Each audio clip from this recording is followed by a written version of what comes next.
आप सबको मेरी ओर से जय मसीह की। आज मैं आपके बीच में पवित्र बाइबल से परमेश्वर के वचनों को शेयर करने जा रहा हूँ और आज हम जानेंगे कि परमेश्वर अपने वचन के द्वारा हमसे क्या बात करना चाहते हैं। और आज का जो मेरा टॉपिक है वो है मुंह की चौकसी। और आए हम वचन को स्टार्ट करें। हालेलुया। और आज हम पढ़ेंगे याकूब की पुस्तक उसकी 1 अध्याय उसकी 26 आयत। आज हम वचन को स्टार्ट करें।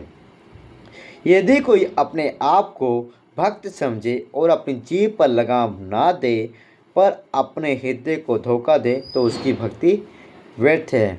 हालेलुया। यहाँ पे परमेश्वर अपने वचन के द्वारा आपको और मुझे यही बताना चाहता है कि हमें अपने मुंह की चौकसी करना कितना ज़रूरी है। और मैं यहाँ पे आज इज़राइलों की एग्जाम्पल लूँगा जब परमेश्वर ने इज़राइलों को मिस्र देश से छुड़ा के लेके आया था। देखिए, जब मूसा को परमेश्वर ने खड़ा किया कि वो इज़राइलों को छुड़ा के लेके आए और जब वो मिस्र से उन्हें छुड़ा कर लेके जा रहा था रास्ते में, तो आगे उन्हें रास्ते में लाल समुंदर मिला और पीछे उन्होंने देखा कि फ़िरौन उन्हें मारने के लिए आ रहा है। हालेलुया। वो डर गए और उन्होंने परमेश्वर के दास मूसा को बोला, क्या तू हमें इस स्थान पे मरने के लिए लेके आया है? क्या हम मिस्र देश में अच्छे भले नहीं थे? क्या वहाँ पे हम खा पी नहीं रहते? देखिए, जब हम परमेश्वर के राज्य में आते हैं, हालेलुया, जब हमारा जीवन परमेश्वर के ऊपर डिपेंड हो जाता है, हालेलुया, तो कहीं ना कहीं हम कुछ बातों में कुड़कुड़ाते हैं। हालेलुया। कुछ बातों पे हम बोलना शुरू कर देते हैं। हालेलुया। जब सब कुछ सही चल रहा होता है, हालेलुया, तो हम परमेश्वर की महिमा करते हैं। हालेलुया। पर जैसे ही थोड़ी सी दुख तकलीफ परेशानी आती है, फॉर एग्जाम्पल कोई बीमारी, तंगी या घर में कलेश या कुछ भी ऐसा, तो हम उस जगह पे अपने मुंह की चौकसी करने की बजाय, परमेश्वर के पास जाने की बजाय, परमेश्वर से पूछने के बजाय हम कुड़कुड़ाना शुरू कर देते हैं। देखिए, मैं एक और बात कहूँगा। कुछ लोगों के मन में ऐसे भी विचार आते हैं, हो सकता है मेरे मन में या आपके मन में ऐसे विचार आते हों, हालेलुया, कि क्या मैं अपनी पुरानी लाइफ में सही नहीं था? वहाँ पे मुझे कोई रोकने वाला टोकने वाला नहीं था। आज हमें लगता है कि परमेश्वर या परमेश्वर के जो दास हैं, मतलब पास्टर, वो हमें कुछ बातों में रोकते टोकते हम पर पाबंदियाँ लगाते हैं। जैसे इज़राइल लोग कह रहे थे, क्या हम मिस्र में अच्छे भले नहीं थे? हम मिस्र में अच्छे भले नहीं थे। देखिए, आज हम कहीं ना कहीं किन्हीं बातों में परमेश्वर के ऊपर या परमेश्वर के दास के ऊपर किन्हीं बातों पे कुड़कुड़ाना शुरू करते हैं, अपने मसीह लाइफ में कुड़कुड़ाना शुरू कर देते हैं, जबकि ऐसा नहीं होना चाहिए। परमेश्वर चाहते हैं कि जो हमारी जीभ है ना, देखिए वचन में लिखा है आगे, जीभ भी एक आग है, जीभ हमारे अंगों में अधर्म का एक लोक है। आगे वचन में लिखा है 8 में, पर जीभ को मनुष्य में से कोई वश में नहीं कर सकता। ये बात सच है।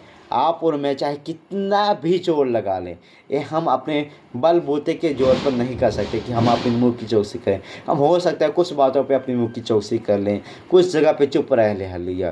पर देखिए, जब पेटों के काम में लिखा, जब पवित्र आत्मा तुम पर आएगा, देखिए जब पवित्र आत्मा हमारे ऊपर आएगा तो सबसे पहले जो कंट्रोल वो लेगा वो है हमारी जीव के ऊपर।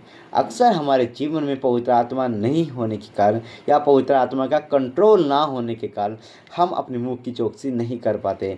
हम अपने बीमारियों में कुड़कुड़ाते हैं, हम अपने हालातों में कुड़कुड़ाते हैं। या फॉर एग्जांपल लगा लो, बहुत सी बार हमें कहा जाता है वचन पढ़ो, प्रार्थना करो, प्रार्थना करो। हम इस स्थान पे भी कुड़कुड़ाते हैं, हालेलुया।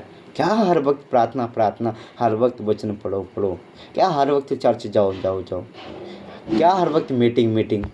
हम ऐसा भी करके बहुत सी बातों में कुड़कुड़ाना शुरू कर देते हैं, हालेलुया, जबकि ऐसा नहीं होना चाहिए। देखिए वचन में लिखा है कि यहोवा के कान हर वक्त धर्मी जन की प्रार्थनाओं की ओर या उनकी बातों की ओर लगे रहते हैं, हालेलुया। आप कुछ भी बोल रहे हो, कुछ भी देख रहे हो, परमेश्वर उसे देख और सुन रहा है, हालेलुया।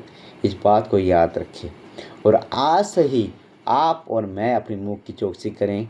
इस बात को हम ध्यान में रखें कि हमें कुछ भी ऐसा नहीं बोलना जिसके कारण जो मेरी भक्ति है वो व्यर्थ ठहरे। देखिए, आप और मैं जो परिश्रम कर रहे हैं परमेश्वर के पीछे चलने का, वो कहीं व्यर्थ ना ठहर जाए। इस बात को हमें ध्यान में रखना है हालेलुया। और आए इन वचनों के लिए हम प्रार्थना में जाएंगे ताकि पवित्र आत्मा हमारी मदद और सहायता कर सके हालेलुया।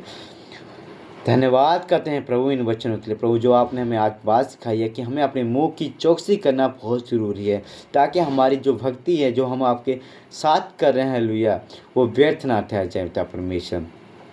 प्रभु इसीलिए आपने कहा है पिता परमेश्वर कि हमें अपने मुंह के ऊपर लगाम लगाना बहुत ज़रूरी है और ये खुद ब खुद नहीं हो सकता पिता परमेश्वर। पवित्र आत्मा जैसे आपने पेंटिकुस्त के दिन 120 लोगों के ऊपर उनके मुख के ऊपर कंट्रोल लिया था, आज हमारे मुंह के ऊपर भी पवित्र आत्मा अपना अधिकार अपना कंट्रोल ले लिए ताकि जो भी हम बोलें वो आपके द्वारा हो। जैसे वचन में लिखा कि तुम्हारा बोलना स्लो ना होता परमेश्वर, हम किसी के लिए ठोकर के कारण ना बने पिता परमेश्वर। मैं धन्यवाद देता हूँ पवित्र आत्मा इस बात में हमारी मदद और सहायता करे और हमारी अगुवाई करे। इस प्रार्थना को मेरे उद्धारकर्ता प्रभु यीशु मसीह के जिंदा और जलाए नाम से होकर मांगता हूँ, सुनिए और ग्रहण कीजिए। यीशु मसीह के नाम से मांगता हूँ, आमीन। हालेलुया। आप सबको मेरी ओर से जय मसीह की। इन वचनों के पढ़े और सुने जाने पे परमेश्वर आप सबको बहुत आशीष दे और बढ़ाए। हम कल फिर मिलेंगे परमेश्वर के एक नए वचन के साथ।